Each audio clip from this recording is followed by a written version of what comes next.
So I got a new sci-fi show to talk about, everybody. I didn't have any plans to watch anything here this month. Literally, I was just thinking, oh, I need to catch up on Star Trek: Strange New Worlds, and happened to just this morning be doing some browsing, and this show popped up that it was getting really rave reviews, and only the first couple of episodes had aired. So I was like, well, if this is actively airing right now and it's just getting going, now's a good time because weekly episodes are great because it allows me to fill in a content slot on my channel. And I went and watched the first episode this morning and I am genuinely intrigued. First and foremost, this show has a lot of actors in it that I love from other shows. Like Will Patterson's in this. Like just seen him in so many good things over the years. Good guys, bad guys. Um, just a lot of cool stuff. Rebecca Ferguson, who seen her, I mean, she was in the Dune movie as Mother Jessica, and she's also in the Mission Impossible movies. Common, who I love from Hell on Wheels. So just a really good cast here. So yeah, I watched the first episode this morning. I'm genuinely intrigued. There's more questions than answers in the first episode, which is a good thing because it establishes the premise of the show and gets us going on, unlocking the mysteries of that first episode. So, as far as a pilot episode goes, this first episode accomplished all the things that it needed to accomplish. It gave us a really unique setting, a very unique dystopian view, a lot of mystery boxes that we're going to need to unlock and solve throughout the course of the episode. And pretty good acting across the board and pretty good direction and writing as well. So I'm intrigued. I liked the first episode. We're going to talk about it. We're going to do the review here on my channel. If you're new here, by any chance you might be new here, I don't do spoiler free. So if you haven't yet watched the first episode, I would suggest going and watching it before you watch my review. I don't know why you would be here otherwise, but just in case you stumbled across this by chance, because we're going to get into it from here. So I'm going to open up my show notes as we do, and we're going to get going here in five, four, three, two, and go. So the first episode does a little bit of time jumping here. The very first episode has us starting um, at a place, and the end of the episode ends up in that same place, but the beginning and the end are bookends for something that happens 2 years previously. So that's something that, the time, it's obvious as a time jump, but also the amount of time that has happened isn't explained until the very end of the episode. I'm not quite sure why they did that. They could have just said 2 years previously, but they said they waited till the end to say 2 years later. Um, so we get this episode starting off with a very sort of, a person who's waking up. There's a badge in front of him. He puts on the badge. He appears to be very silent, stoic, and you're not quite sure what's going on with him later on. I mean, we would be able to determine that he's depressed and, you know, coming to a conclusion. But the bad sheriff, vase of flowers, he does something with the vent on the wall of his room, walks out into the dimness, talking about how we don't know why we're here, who built this, or why things outside of the way they are, as the camera shows the center of this silo and shows habitation levels, crop levels, the administration levels. He talks about how we don't know when it will be go safe to go outside. So it's kind of like a Fallout scenario in the sense that they're all living inside of this underground silo that goes up and down for hundreds of levels, and they've been living here for a long time. It is later explained that it's been at least 140 years that they've been living here. It could be longer. Of course, that number could be made up as well. We then see him at his desk writing a note about putting flowers in front of the mirror. Then he takes off his badge, puts it on top of the note, tells his deputy to meet him in holding three, locks himself in, throws the keys out of the cell, says something about wanting to see her again while he looks at this like monitor image and caresses the image of a woman who's fallen under a tree outside. Um, and there's something about 3 years ago, actually. So I forgot. I'm looking at my show notes here. So there is actually a little bit of a time disparity that I didn't pay attention to until I'm reading my show notes here. So when he's doing this, this is important, I guess. He's locking himself in the cell and doing what he's doing here a year after the events that kick off at the end of this first episode, which is what I'm assuming the first season is going to be about, is that year-long period. Okay, that's interesting. I didn't honestly know about that. I didn't pay attention to that until I'm reading my show notes here. Um, he's in a cell, calls his partner in. The deputy's like, I don't want to hear you say it. Like he knows what he's about to say or confess. And then the sheriff's like, I want to go out. And the deputy appears to be terrified. And as the sheriff lays down in his cell, he sees the woman image of a woman smiling down at him. And this is, of course, his wife, Allison. So there's some important stuff to pay attention to now that I'm thinking back to how this episode played out and reading through my show notes here. Um, so if this was 3 years ago, we're going back in time now because after the credits roll, we go back in time to the beginning of the 3 years ago, and we see the sheriff and his wife Allison, who she appears to be some sort of an artist, a painter.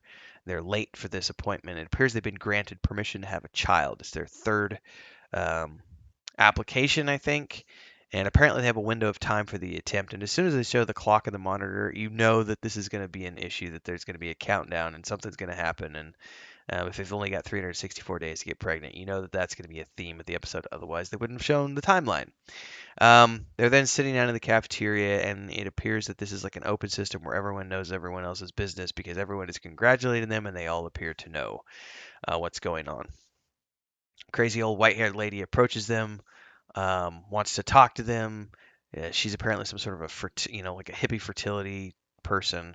The sheriff doesn't like her, feels that she's a crackpot, a little bit of a social outcast. He actually thinks that the advice that she's offering to people borderlines on fraud because she's promising them a baby if they do what she says, and he's like, that's BS. We need to listen to the doctors. Meanwhile, they visit the doctor to remove the birth control chip, and we find out that the wife, Allison, is 38 years old. This is their third attempt. It's her last attempt. And the doctor is like, well, you're good to go now. And the days start counting down.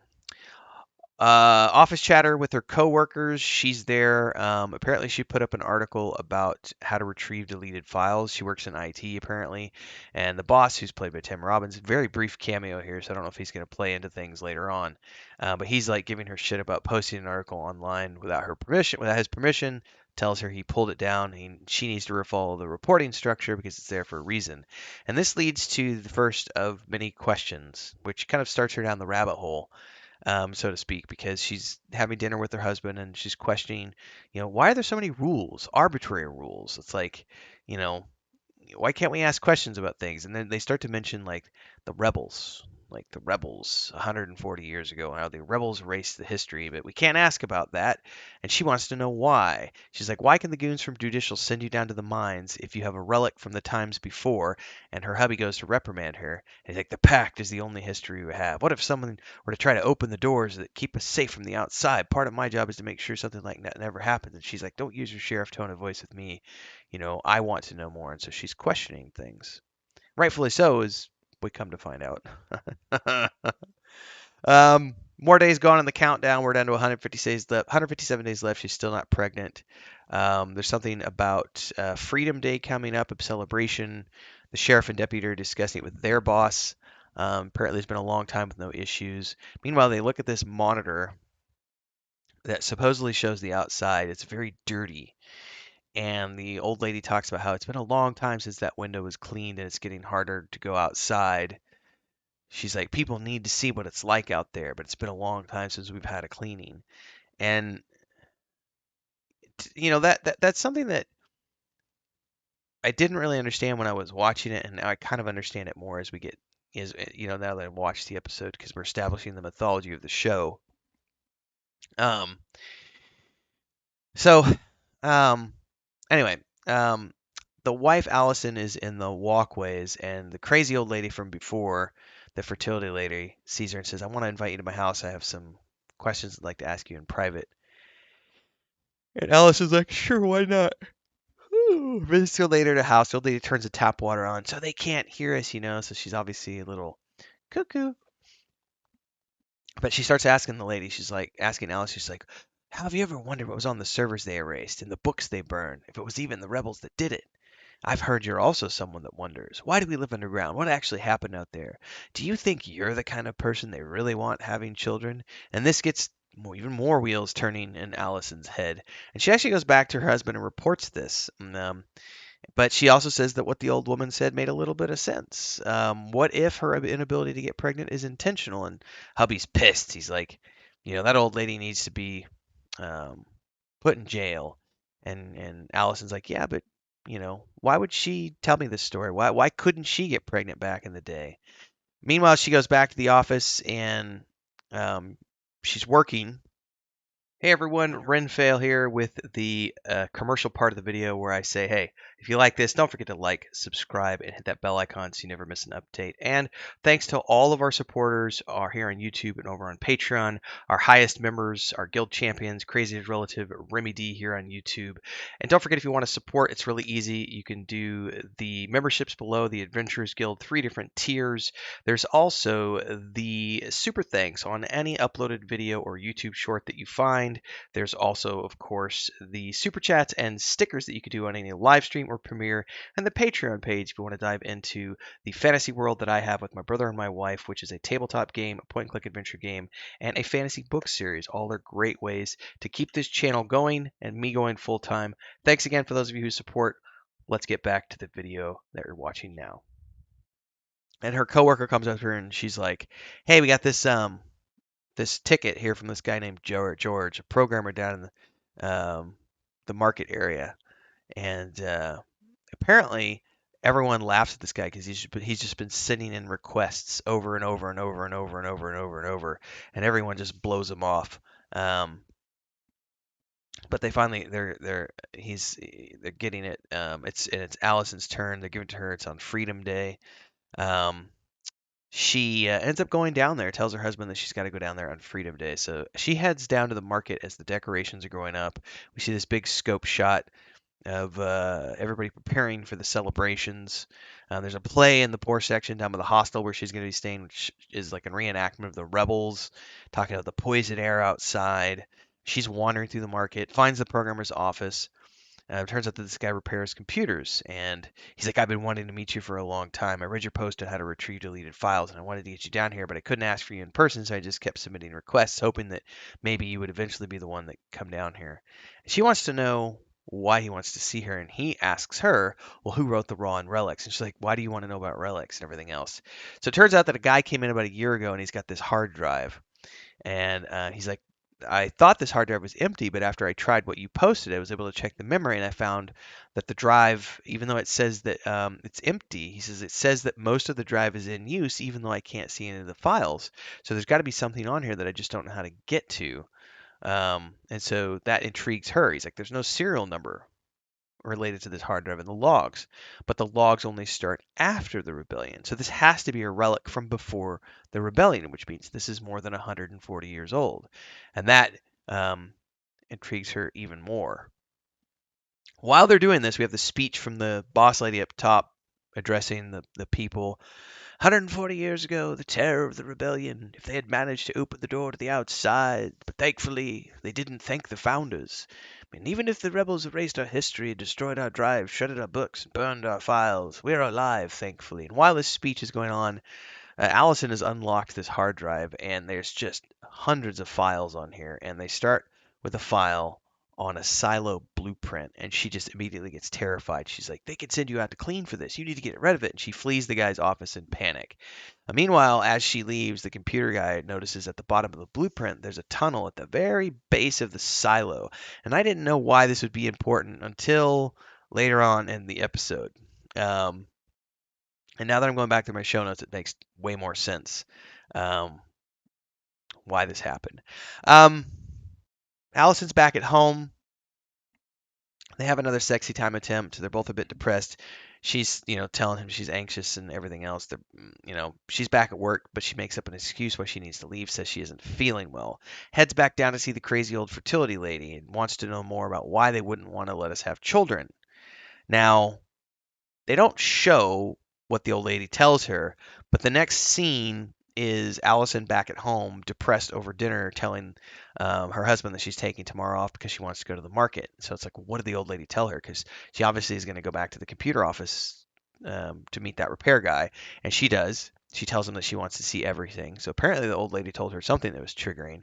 They spend hours and hours and hours looking over things. And as they're finishing up, brains are fried, they're tired of everything. They decide to click on one more file, which is dated September 13th, Silo year 97. I don't know why this is important. I just noticed the timestamp and everything else, so I wrote it down in my notes.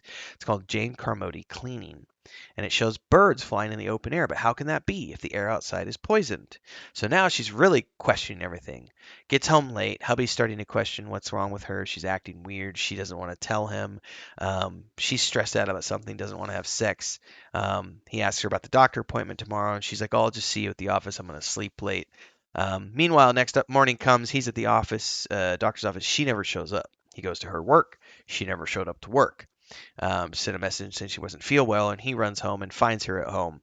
And she's sitting at the table saying, "We need to talk." And he's like, "What do you mean?" She's like, "You need to sit down and talk." And he's like, "Why?" She's like, "Listen, we just need to sit down. I wanted to tell you this last night, but I wasn't sure if you were ready to hear. And your sheriff mind being the way it is, I know that you needed proof." And she starts to tell him about, they were never going to let us have children. The enforcers of the pact, they want docile, obedient people. And he's like, "I don't know what you're talking about. The doctor took out your control device." And she's like, "No, he was behind a curtain." And if you go back and watch that scene, he was totally behind a curtain. You never actually see him take the birth control device out. "I can assure you he didn't take the device out," she tells her husband, "because I just did."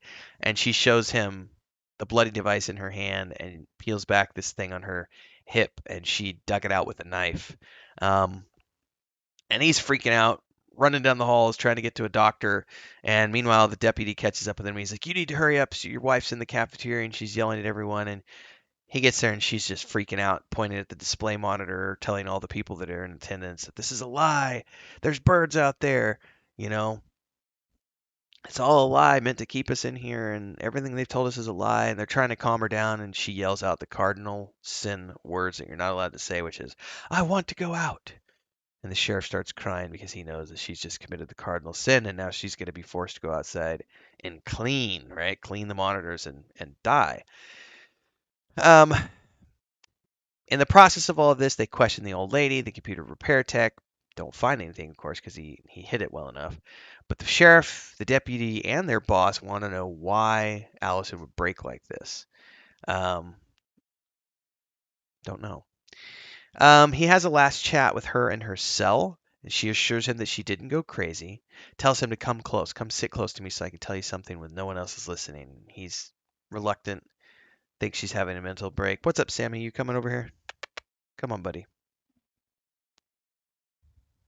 One of my kitty cats, everybody.